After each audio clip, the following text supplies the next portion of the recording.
dubbadhu madaa keessa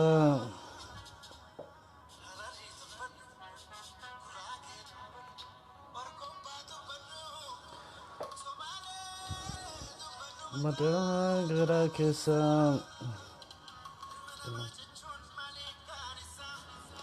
sun qabanne iddoonne keessa isaan irraa ciisa addisuu araggaa hadhalne seenaa dubbatu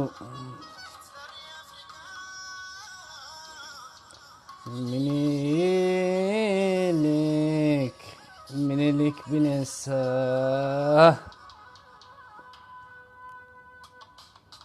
seenaa sheer godhame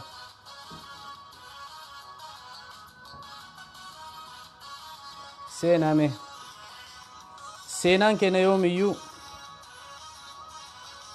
nama akka arge olola garagaraatiin kijibee aangoo qabateen tasumallee hin badu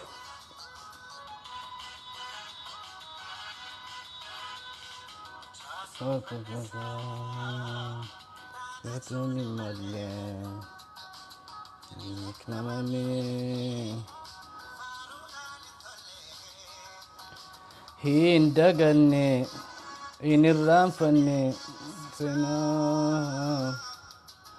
seenaa guyyaa kalee harma muraa aanulee lafee calanqo diigee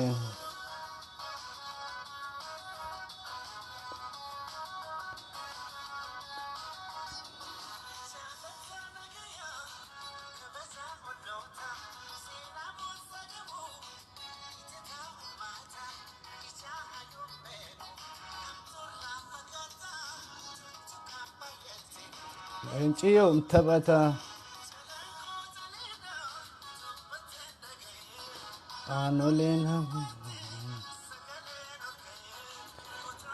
senne me waan jiru hundayyuu hin mari'anna keessattuu ilaalcha gandummaa ilaalcha dhiphummaa jedhaati waa baay'ee faarsaa turte ilmaan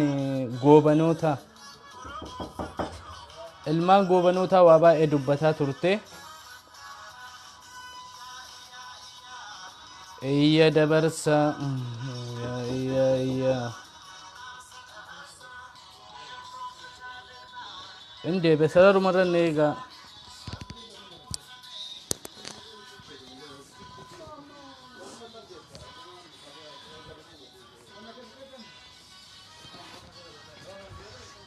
inde banega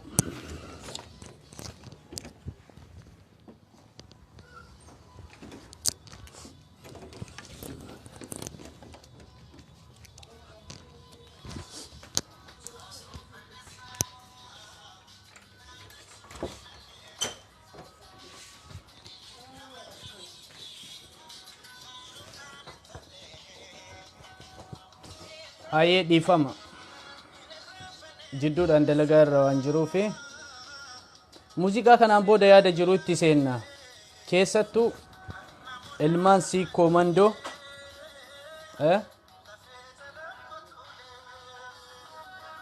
tuffii hangamii kan nurraa qabaniif waa'ee gandummaa lallaban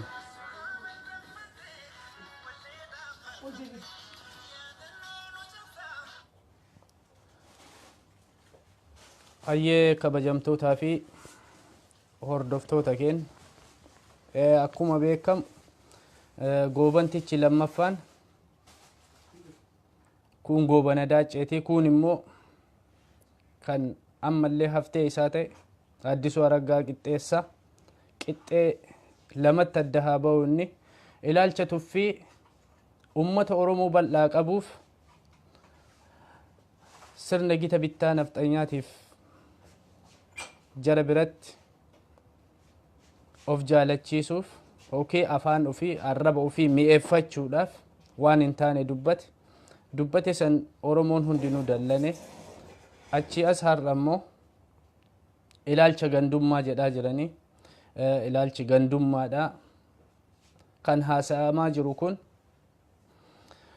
calanqoo fi aanoleetu kan oromootii miti moo sila akkuma jedhamaa jiru kan Arsii qofa gaafa fincilli Amboon irraa dho'u Arsiif Harargee Baalee Arsiin tokko ilmaan sikkoo mandooti akka namaa hubatamutti addas baasu ani garuu Oromoon takka addan baasu gaafa fincilli gama tokkoon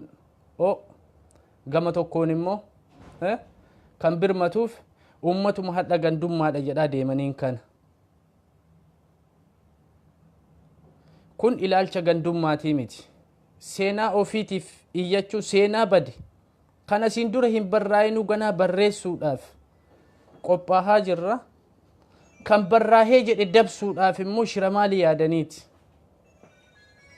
kun gonkumaayyuu waanuma ta'uuyyuu miti akkamitti akka yaadan isaantu beeka ilaalcha gandummaa jedhaa warri haasaan jechuu keessattuu aktiivistoonni bargaafa aanoleetii fi gaafa calanqoo ummanni Arsiidhaas ummanni Harargees kophaa ofiitii miti kan lola san lolan godinni biraas haa jiraatu kophaa ofii lollee hokii Oromiyaa bilisoomsinaa fi miti yeroo sanitti illee hundaan walii gallee waan taanu taanaadha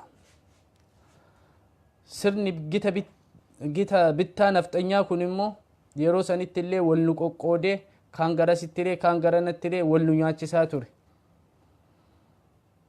piliis warri Shawaas warri Wallaggaas warri Harargees warri Booranaa Baalee Iluu Abbaa Boor Jimmaa Walloo tokko haa ta'an invaayitii isinii erga yaada jiru irratti mari'an jechi gandummaa jedhu gonkumaayyuu hin ta'u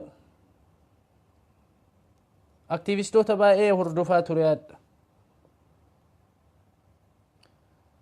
aanolee kan Arsii qofaa miti seenaan galmaa'ee gaafa galmaa'ee jedhe san bar kan Arsii qofaa miti seenaa Oromoo jedha baasaatii dubbisaa kan calanqoo bar Harargee hin jedhu ol baasnee haa dubbisnu seenaa osoo waan tokko hubatiin callisnee akkuma argine waan hin taanetti akkan seen waa'ee gandummaa namni waa'ee seenaa ofiitiif hoo dubbate akkamitti gandummaa jedhama bu'urri gandummaatu maaliidha ammallee kutaan wal qoqqooduu baay'ee OPDO'nu ajandaa kana qabatteet kabaate natti fakkaata maaliif bakka wayyoo tunne bakka saniin godina tokko hookii lamatu nutti haasaa godhaa kuwwan immoo obsee taa'aadha kun hin ta'u hunda kennayyuu ilaallata ka harmii fi harki murame kan lafeen isaanii akkasitti walitti iddoo tokkotti tuulamtee jette calii calanqoo jechuudha dhiiga eennuuti dhiiga ilmaan Oromooti kanaafiyyuu mee ilaalchi gandummaa maaliidha namoonni hiriira bahan sun baan hiriira bahuun rakkoon qabu seenaa isaa duudhaa isaattu jalaa tuqameef hiriira bahe kanarra Amaara jaalachisuudhaaf akkana jedhame borummoo waan biraattu dhalataadha kanaaf hiriirri bahame malee waan biraatii miti suuraa jeneraal Kamaal Galchuu suuraa Xayyibaa fuudhanii isaaniif mormataa jiranii hiriirri bahame jalqabayyuu jechuudha jaarmiyaalee siyaasaa kamirraayyuu bilisa har'a jeneraal Kamaal Galchuu leellisuudhaaf miti kan bahame har'a Xayyibaa Hasaniitii miti leellisuudhaaf kan bahame har'a Lammaa Magarsaatii miti leellisuudhaaf yookiin isaanii mormachuudhaaf miti kan bahame seenaa kennatu nu jalaa tuqameedhaaf kan bahame hiriirri bahame erga bahame hiriirri nu nagahan xumurame deebii qaamni deebisu haa deebisu namoonni ilaalcha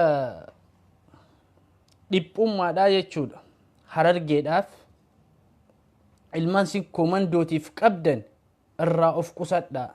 Hiriirri gandummaanii miti kan bahame. Osoo beekame hundinuyyuu wal gahee bahuu qabaayyu. Maaliif seenaa Oromootti tuqame malee seenaa godina tokko lamaatii miti. Seenaa Calanqootiif seenaa aanolee qofa osoo hin taane kan biraas duubaa dhufa. Baay'eetu duubaa dhufa. Har'a bar warri gandummaa jedhee haasa'u kun jechuudha. Mee ijoollee shawaa fudhannu. Osoo seenaan jeneraal Taaddasaa Birruudhaa tuqame nu garaan nu hin danda'u. Ani ilma shii koomandooti Arsiidha. Osoo waa'ee Taaddasaa Birruudhaa hamaa isaa dubbatanii garaan nan danda'u. Osoo waa'ee Oliiqaa Dingil osoo waa'ee Eebbisaa Addunyaa osoo waa'ee Usmaayyoo Muusaa osoo waa'ee Jaatanii Aliidha osoo waa'ee Nadhii Gammadaadha dubbatanii hundi kennayyuu tokko taaneet tokkummaadhaan waan jirutti deemna malee kun na ilaallata kun na ilaallatu kun na ilaallata kun na ilaallatudha. Dhimmi Aanonnee fi dhimmi Calii Calanqoo har'as ta'ee borus Oromoo hunda ilaallata malee ilaalcha gandummaadhaa kan jettan san sammuu keessan keessaa haqaa. Sammuu keessan keessaa baasuu qabdan.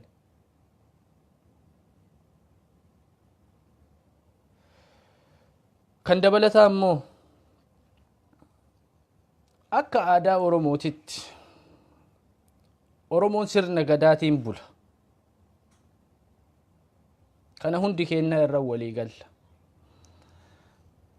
Kan wallolillee araarsuuf haala jirurratti illee waliin mari'atuuf sila abbootii gadaati waa hundaafiyyuu. Obbo Addisuu Araggaa waan garaa ofii geeffate akkuma mammaaksi Oromoo jedhu jabaan nama dhaanee boo'icha nama dhoorgaasani. Waan barbaadu dubbate amma immoo feesbuukii fuula feesbuukii isaatiin kaleessa dhiifama jedhaa ture. Sunillee waan ta'uu miti tuffiidha. Silaa afaanuma dubbatan saniin dhiifama nama gaafatan. Afaan dubbatan saniin jechuudha.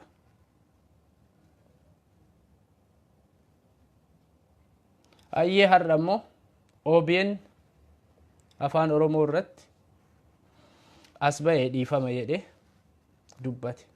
Ka afaan Oromootiin dhiifama jedhee dubbachuu yookiin harka ofiitiin barreessuu hin dadhabin afaan Amaaraatiin maaltu gadi bahee dhiifama isa gaafachuu isa dhoorge. Mee waan kana sammuu keessan keessatti yaada. Kunis ammallee tuffiidha. Ilaalcha tuffiiti. Kan biroo immoo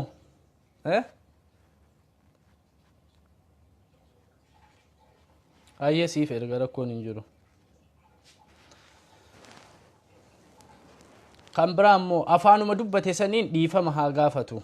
Mee sanirratti illee mee walii gallaa walii hin galluu san uummatatu murteessa. Dhiifamni sun hin ta'aaf hin ta'u. Akka sirna gadaa Oromootitti abbaa gadaatitu dhiifama gaafachiisa. Inni iyyuu abbaa gadaa gaafatee dhiifama akka naa godhan jedhee abbaa gadaatii fi haadha siiqqee gaafateeti. Osoo safuu fi duudhaa Oromoo beekeeti jechuudha. Waan kanallee keessatti ilaalaa. Wanti kunillee hin jiru. Maaliif ammallee ilaalchuma tuffiittu jira? Maaliif abbootii gadaatii himee uummanni Oromoo natti mufatee jira? Dhiifama naa godhaa maaf hin jenne inni. Ayyee invite ergadhaame namni seenuu namni yaada kennuu barbaadu waan kanarratti. Mee Fayyisaa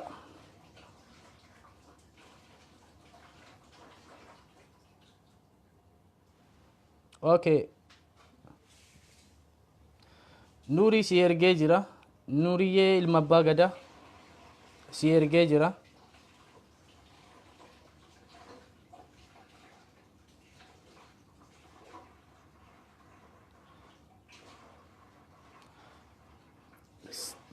Nuriyyee ilma abbaa gadaa sii ergee jira.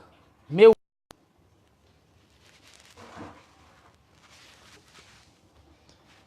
sii ergee tureeyyuu bara.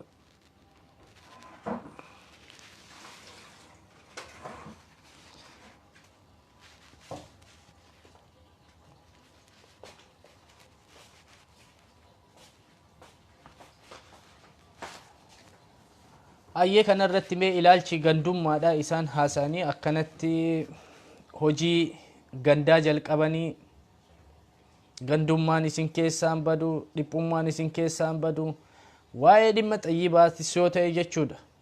Namni xayyibaan aangoo irraa buute jedhee hiriira bahe tokkollee hin jiru. Osoo ka hiriira bahaniiti asiin dura bahan. Gaafa jeneraal Kamaal galchuullee gaafuma san bahaniif jechuu.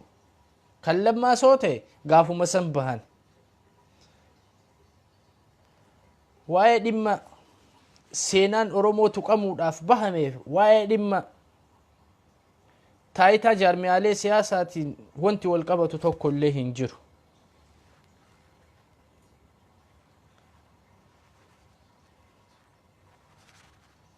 Okay, kaasaa kaame.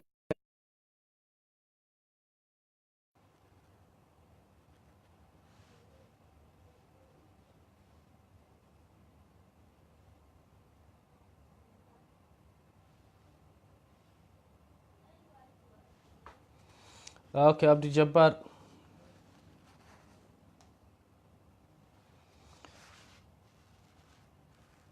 Ilaalchi gandummaa fi ilaalchi dhiphummaadha. Warroota isaan rakkisetu hanga har'aattis haasa'aa jira.